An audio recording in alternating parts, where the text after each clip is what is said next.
These are some really cool traps. This one in particular is one of my favorites. You cut a branch above another branch, sort of like how you make a quick atlatl.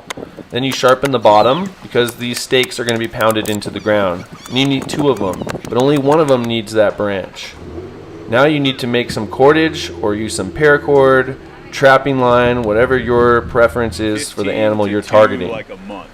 Now I'm going to use an engine limb. You could use a counterweight.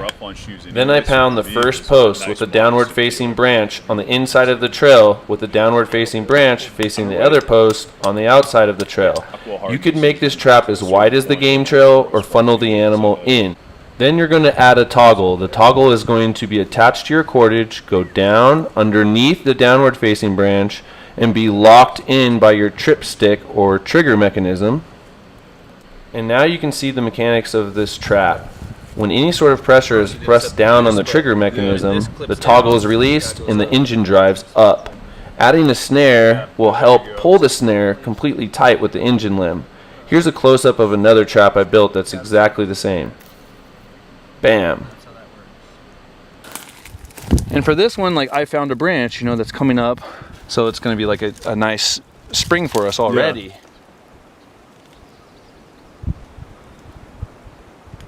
Ready? Yeah. So in these traps, I'm just using artificial sinew to demonstrate how this trap works, but you're going to use any material you'd normally use to trap animals. Here you can see the trigger stick is holding the toggle, and the toggle is underneath a horseshoe. Okay. This is how you can trap animals on a limb, using the same mechanism.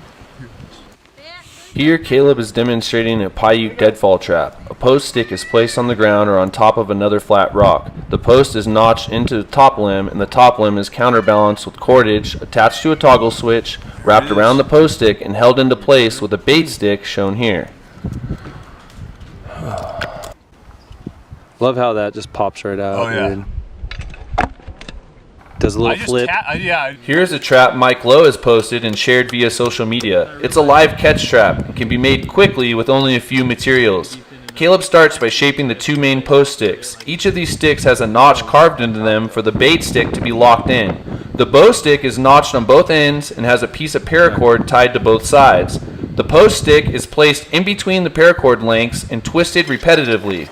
Once twisted, it is pounded into the ground. The back post is hammered behind the bow stick. The trigger or bait stick locks everything into place. Now you will be able to cover the bow stick with netting or material to capture your animal. Caleb uses sinew to tie the netting down. The back of the netting is held down by mini stakes pounded into the ground, wrapped with cordage, and go through the netting. This is the longest and most time-consuming part of the build. If you haven't had the chance to visit Mike Lowe's social media pages, please go and visit and check out his work. He very well may be a primitive engineer. Yeah.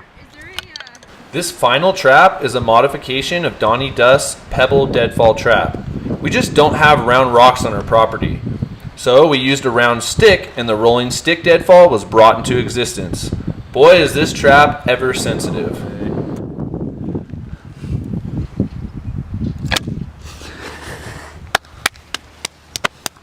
It works.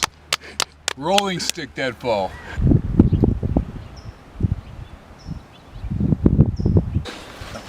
Photos of that too.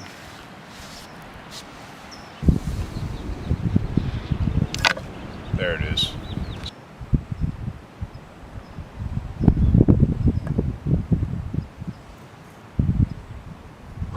Dude, that's hairpin, dude. Yeah. It was like right on the edge. It was.